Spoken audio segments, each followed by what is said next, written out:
bastard. None of this makes any sense!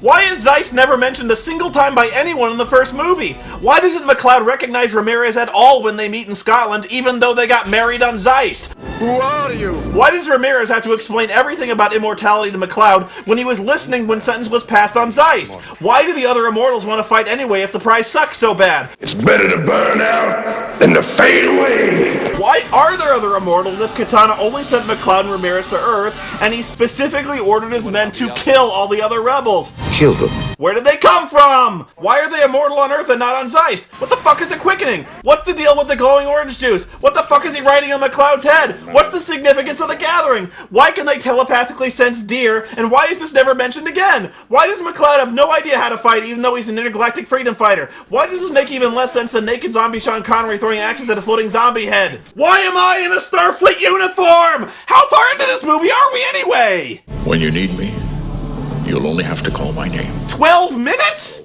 How do you completely butt-fuck an entire series in 12 minutes? We're barely out of the opening credits! You have the manners of a goat. Cut back to the present, future, whatever, and we see a horrible composite shot of the SHIELD facility, which doesn't even try to blend in with the landscape or horizon. A team of commandos infiltrates the facility and accesses their computers to find out that the radiation levels above the SHIELD are normal. See? Normal. In huge blinking green letters. And just a small tip for their leader Louise, you might find it easier to get away with your terrorist attacks if you don't take off your ninja mask in a facility full of security cameras and have people refer to you by your real name. Come on, Louise, let's do it. MacLeod is at bar having drink when Louise tracks him down and starts asking him about the SHIELD. She gets in his car and, whoa, suddenly the lighting is radically different. The numbers and figures I saw didn't add up. Which numbers? You mean this one? Oh, good thing you're here to interpret this complex fucking data, Louise. And holy crap! The car passed into a time warp! It's 2 hours earlier! Oh, it's the planet Zeist. Yeah, I thought this was the planet Cyclo. You can see why I'd be confused. Anyway, General Katana's bored, so he gets these two porcupine-looking jagoffs together for a mission. You leave for the planet Earth immediately. Find MacLeod and kill him. But I thought you said MacLeod was mortal and can never return. Find him for me. Kill him. Wait, why'd you hit him? Dumbass there just pointed out one of the biggest plot holes of the whole fucking movie. Yeah, this guy figured out one of the plot holes, and Katana doesn't even have an answer for the guy. Why would you write a line of dialogue whose sole purpose is to undermine the urgency of the entire plot? So hard to get good help. Oh, so the Insano family comes from the planet Zeist. That actually explains a lot. The Insano brothers teleport to Earth, giving MacLeod a sudden PMS cramp, and he stops the car just as they attack.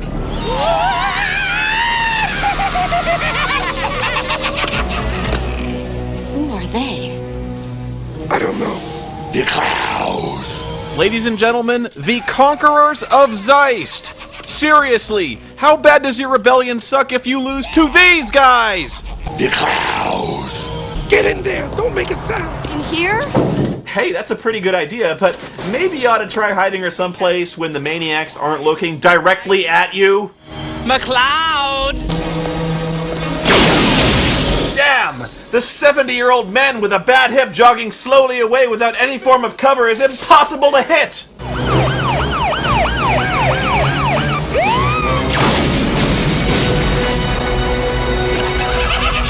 Okay, so why didn't the goons just shoot the car and kill MacLeod while he was still in it? They had to do their little kung fu dance first? This movie could be over already! Instead, these two clowns are completely unable to subdue a septuagenarian with a pipe, even though they have armor, guns, and swords. MacLeod somehow outfights the first guy and rolls him under a trolley, which squishes his head off, and whenever that happens, things explode, because aliens explode when you kill them. They explode a lot. And for some reason, the rejuvenating power of the magic lightning allows him and his clothing to withstand a direct hit to the face by an exploding fuel tanker with lips painted on it.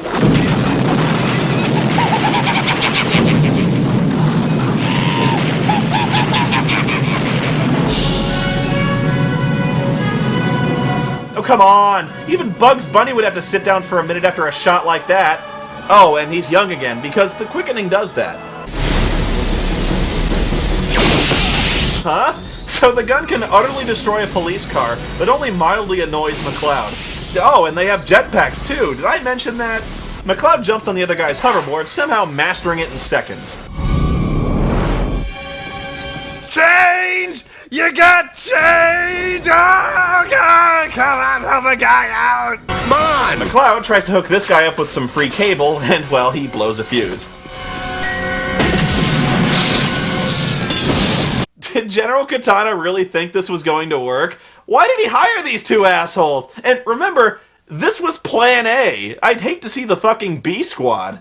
I guess if you want something done, you have to do it yourself.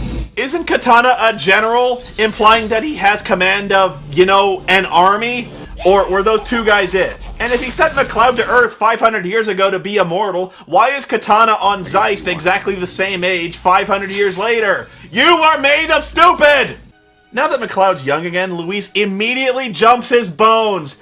And yeah, not only is this really gross, I'm officially calling slut on this one. They've known each other a grand total of 3 minutes! Oh, but I forgot something. Yeah, the bullshit's piling up so fast I need a bigger shovel. During the boomgasm, McCloud calls out Ramirez's name. Ramirez! And this, for reasons that will forever baffle me, causes him to appear in Scotland on the stage of Hamlet. This is naturally confusing to all involved, since Ramirez was pretty decisively fucked up beyond repair and made to be considerably shorter in the first movie, and this power is never used or mentioned ever again. Here hung those lips that I have kissed I know not how oft. Sir, whatever you gentlemen felt for each other when your friend was still alive is certainly none of my affair. What's your fucking game, shithead? Shithead? What's a shithead? Look this movie up on IMDb, I'll show you about 100 of them. Meanwhile, General Katana teleports to Earth, crashing into a subway train. I guess teleporting is a suicidal, insane way to travel that will slam you into the ground at 300 miles an hour. This sure doesn't look like Kansas, does it? Kansas? How the fuck does he know? Do they have the Wizard of Oz on Zeist? Can you actually picture General Katana sitting on a couch watching the Wizard of Oz?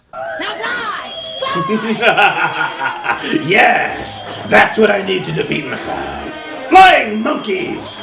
You two, over here! I have a plan. Katana seizes control of the subway train because, well, we need to rip off that scene from the first movie where the Kurgan drives around terrorizing McCloud's girlfriend. Apparently that part from the first movie they remembered. Anyway, I guess in the future subway cars will be able to go 400 miles per hour. Remember, folks, at any time your subway conductor could lose his fucking mind and make the train go so fast it'll cover the train in lightning and somehow propel you and everything inside backwards at lethal velocity.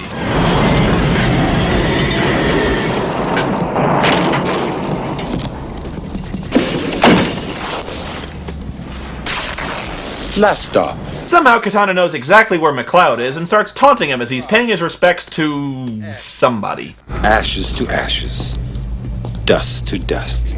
If you don't take it out and use it, it's going to rust. I'm talking about my penis. Aren't I?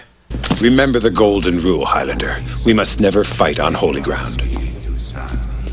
And this is holy ground. What does he care? In the first movie, the superstition against fighting on holy ground actually made sense when we didn't know the origin of the mysterious immortality. But now we know it's all just aliens, and why should they care about Earth religions? You're not coming back to Zeist, McCloud. I never planned to. Someone actually got paid to write this. What do you mean?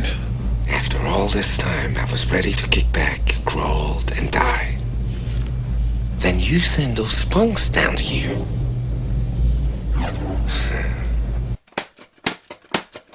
You changed everything. And now I'm back to square one, immortal, again. General Katana is a fucking idiot! Of course McCloud's not gonna go back to Zeist! Who the fuck would want to go back to that shithole alone with all his enemies waiting there for him? Even if he was going back, he would have gone back immediately after winning the prize and he could still fight, not 40 years later as an old man, and even if he did do that, you could easily just kill him! He's the one guy you easily defeated the first time you fought! Even Nimrod here figured this out, and you hit him in the face for it!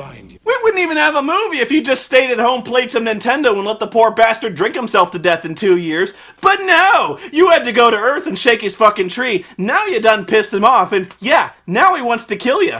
Exiling the guy from Zeist was the nicest thing he could have done for the guy, and literally the only reason he wants to kill you now is you fucked up his retirement. This fucking movie is... Highlander 2: The Quickening is the smartest sci-fi thriller since Blade Runner.